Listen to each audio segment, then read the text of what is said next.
Assalamualaikum warahmatullahi wabarakatuh. Selamat pagi adik-adik semuanya. Bagaimana kabarnya setelah UTS? Ada yang kecewa atau ada yang sudah merasa puas? Tingkatkan lagi ya belajarnya ya setelah UTS supaya nanti UAS-nya lebih baik daripada UTS. Oke, hari ini kita belajar tentang fungsi biaya produksi. Jadi fungsi biaya adalah sesuai namanya berarti menunjukkan hubungan antara biaya dan jumlah produksi. Nah, fungsi biaya ini berdasarkan periode waktunya itu dibagi menjadi fungsi biaya jangka pendek dan jangka panjang. Itu sebabnya kenapa ada laporan keuangan yang bulanan, kemudian kuartalan, ada yang per semester, dan juga ada yang tahun. Itu tergantung dari kebijakan masing-masing.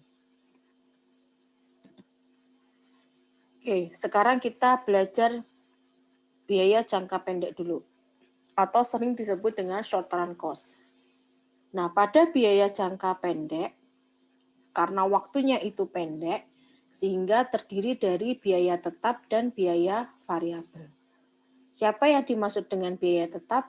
Yaitu biaya yang berapapun tingkat output yang dihasilkan, besarnya selalu sama. Kenapa disebut tetap? Karena dengan waktu yang pendek, itu tidak memungkinkan untuk merubahnya, untuk menambah atau mengurangi. Contohnya, pembelian lahan, kemudian gedung, bisa juga pabrik itu. Pabrik di sini itu bangunannya ya, bangunan pabriknya, fisiknya, lalu mesin-mesin yang digunakan. Jadi mau menghasilkan 1.000 unit atau 2.000 unit, tetap menggunakan gedung yang sama, tetap menggunakan mesin yang sama, sehingga tidak perlu menambah biaya tetap untuk menambah jumlah produksi. Itu yang disebut dengan biaya tetap. Sedangkan biaya variabel, biaya yang besarnya dipengaruhi oleh besarnya produksi. Jadi kalau kita mau menambah jumlah output yang diproduksi, berarti kita akan menambah input variabelnya. Kalau menambah input variabelnya berarti kita menambah biaya variabel yang dikeluarkan. Contohnya bibit. Misalnya kalau kasusnya untuk usaha tani padi, bibit yang digunakan untuk lahan 5.000 meter persegi dengan lahan 1 hektar, itu kan pasti berbeda.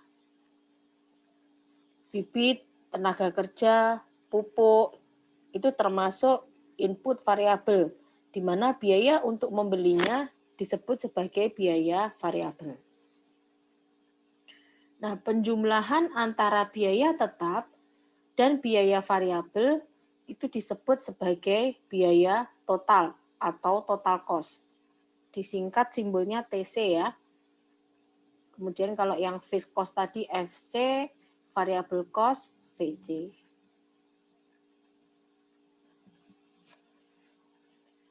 Nah, total biaya tadi itu jika dibagi dengan jumlah outputnya, maka kita akan mendapatkan biaya rata-rata. Jadi ada biaya tetap rata-rata, ada biaya variabel rata-rata, dan biaya rata-rata itu sendiri. Biaya tetap rata-rata itu diperoleh dari total biaya tetap dibagi dengan jumlah outputnya. Biaya variabel rata-rata itu diperoleh dari total biaya variabel dibagi dengan jumlah outputnya. Nah, AVC ini pada peningkatan output tentu saja akan menurunkan AVC-nya. Kemudian pada titik tertentu penambahan output itu justru akan menaikkan AVC-nya. Dan berapa biaya rata-ratanya atau sering disingkat average cost itu adalah total cost dibagi dengan jumlah output.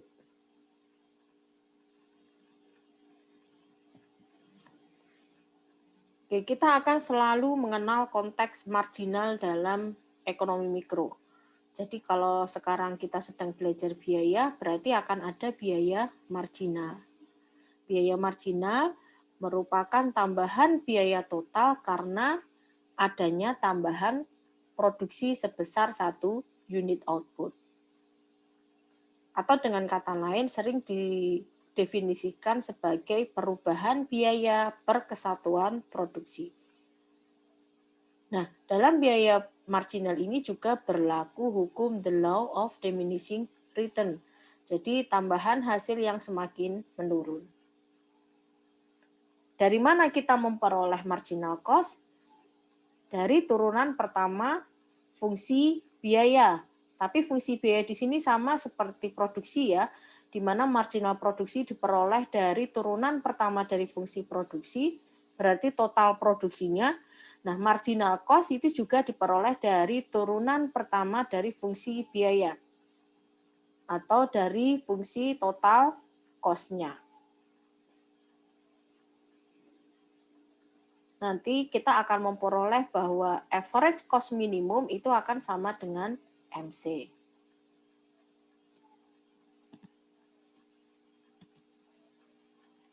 Oke, coba kita lihat dari tabel hubungan biaya dan output supaya paham dulu. Jadi fungsi biaya merupakan fungsi dari biaya dikalikan dengan produksinya, outputnya. Untuk output sama dengan 0, misalnya, karena kita berproduksi atau tidak produksi kan pasti sudah punya biaya tetap. Kita sudah punya gedung, sudah punya mesin-mesin gitu. Sehingga tetap ada fixed cost-nya. Misalnya fixed cost-nya 60. Karena tidak berproduksi berarti variable cost-nya 0. Kemudian pada saat H sama dengan 1, fixed cost-nya tetap ya 60. Kemudian biaya untuk membeli input variabel itu sebesar 30. Kalau begitu kita bisa memperoleh total cost-nya. Jadi total cost-nya sama dengan 60 ditambah dengan 90. Berapa average cost-nya? 90 C per Q. 90 dibagi dengan 1 sama dengan 90. Berapa average fixed cost-nya? Biaya tetap rata-ratanya yaitu 60 dibagi dengan 1 sama dengan 60. Berapa average variable cost-nya? Dari sini, total variable cost dibagi dengan 1. Berarti sama dengan 30.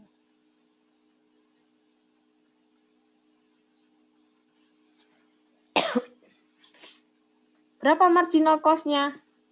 Dari selisih total cost-nya dibagi dengan selisih produksinya. Berarti sama dengan 30.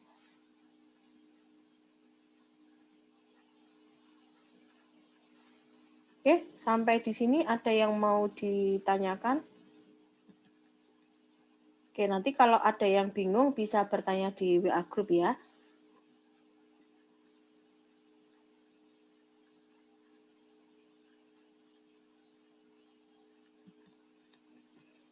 Oke, kemudian titik-titik tadi itu, kalau kita hubungkan akan menjadi seperti ini. Total cost, ini ya Dik ya. Total cost-nya, TC-nya, kita bikin titik-titiknya untuk setiap input sama dengan 1, output sama dengan 1, 2, 3, 4, 5, 6. Kemudian variabel cost yang kita peroleh kita bikin titik-titik juga karena fixed cost-nya selalu tetap 60, jadi fixed cost itu dalam jangka pendek akan selalu merupakan garis lurus yang menunjukkan bahwa biaya tetap itu nominalnya selalu tetap. Oke, kemudian ada MC, AVC, AC, dan AFC. Nah, titik-titik ini kalau kita buat garis yang lebih smooth lagi, akan menjadi seperti ini. Oke, di mana akan kelihatan bahwa inflection point dari kurva total cost itu sebenarnya merupakan MC minimum.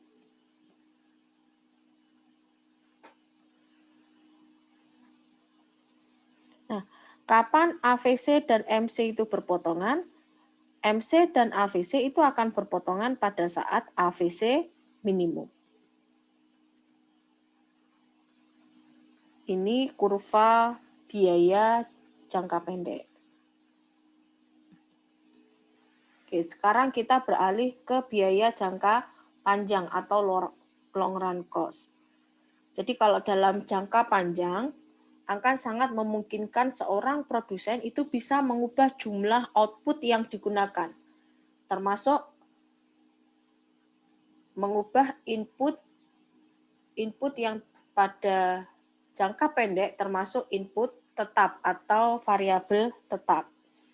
Jadi dalam jangka pendek, produsen itu bisa menambah jumlah mesin, bisa juga menambah luas lahan, gitu. Atau bisa juga dia menambah jumlah pabrik, jumlah gedung. Sehingga dalam jangka panjang, semua input itu termasuk kategori input variabel. Itu yang berbeda.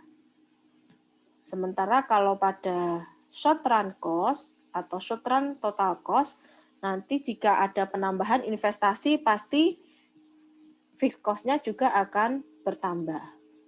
Sehingga kalau kita jadikan satu antara kurva biaya pada jangka panjang dan jangka pendeknya nanti akan ada short run total cost 1, short run total cost 2, short run total cost 3, dan seterusnya.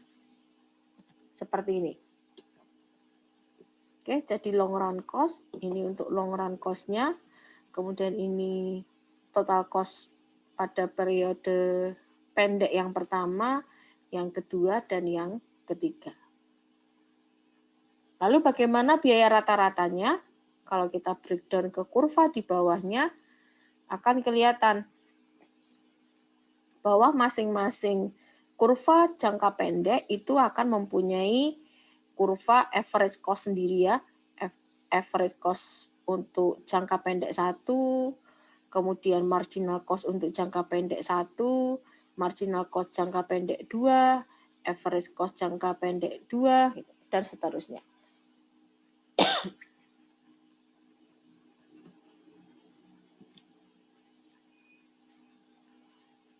Oke, bagaimana menghitung optimum produksi? Setelah kita memasukkan fungsi biaya, bagaimana menghitung optimum produksi? Optimum produksi itu berarti produsen mendapatkan keuntungan maksimum. Karena tidak sama bahwa produksi maksimum itu sama dengan keuntungan maksimum. Belum tentu juga.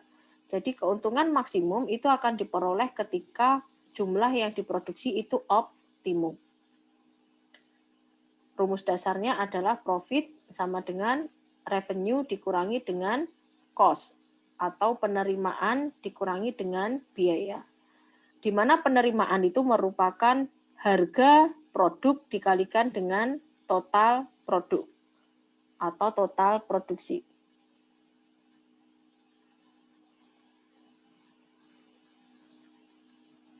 Kemudian dikurangi dengan biaya dikalikan dengan Q-nya atau harga input dikalikan dengan Q-nya, jumlah Q-nya. Sehingga kita akan mendapatkan fungsi output profit akan maksimum jika turunan pertama dari profit itu sama dengan 0. Kemudian syarat orde keduanya, turunan keduanya akan sama dengan negatif atau kurang dari 0. Kemudian kalau kita breakdown lagi, kita akan mendapatkan bahwa MC itu sama dengan price atau P. Itu syarat optimum produksi.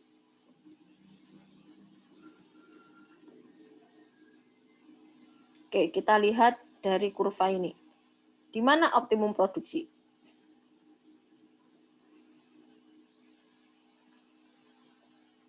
Oke, kalau ada dua pilihan, Ya, kalau ada dua pilihan seperti ini kan P1 MC sama dengan P. Bisa di P1, bisa juga di P2. Nah, kita gunakan, kalau ada dua kemungkinan, kita gunakan syarat orde kedua. Kita masukkan, jadi yang hasilnya turunan keduanya itu negatif, berarti itu yang menghasilkan keuntungan maksimum. Nah, atau bisa juga menggunakan alternatif cara yang lain. Kalau ada dua kemungkinan gini, kita lihat. Ini kurva AC-nya ada di sini. Padahal kalau kita menjual suatu produk di mana harga dari produk itu di bawah dari biaya rata-rata, di bawah average cost. Itu berarti kita akan mempunyai untung atau rugi. Kita akan mempunyai penerimaan yang positif atau negatif. Keuntungannya positif atau negatif. Keuntungannya akan negatif karena berada di bawah average cost-nya, di bawah biaya rata-rata. Sedangkan average variable cost-nya masih di bawahnya harga, masih di bawahnya titik P2. Jadi sebenarnya pada kondisi di sini itu produsen masih bisa tetap berproduksi meskipun keuntungannya negatif, tapi dia masih bisa berproduksi karena harga produk itu masih di atasnya average variable cost-nya.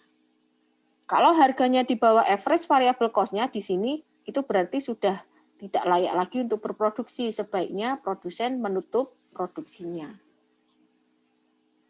Itu salah satu perilaku produsen. Jadi bagaimana kita mengambil keputusan sebagai seorang produsen. Apakah tidak apa-apa kita merugi? Tidak apa-apa.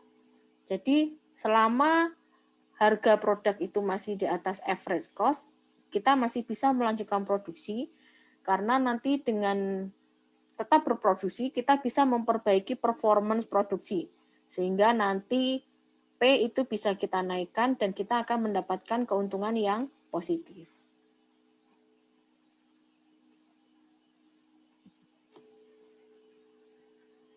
Oke ya, jadi jangan lupa dalam optimum produksi itu kita syarat pertamanya atau necessity condition-nya bahwa MC itu sama dengan P. Kemudian syarat keduanya atau memenuhi sufficient condition-nya, turunan keduanya harus selalu negatif. Kenapa bisa begini? Karena harga itu ditentukan oleh pasar. Kecuali ada beberapa, karena ini bentuknya pasar persaingan sempurna ya, asumsinya. Nanti kita akan belajar beberapa struktur pasar. Kalau pasarnya monopoli, berarti kita sebagai produsen punya kuasa untuk menentukan harga. Nah, ini untuk kasus yang pasar persaingan sempurna, di mana harga itu ditentukan oleh pasar.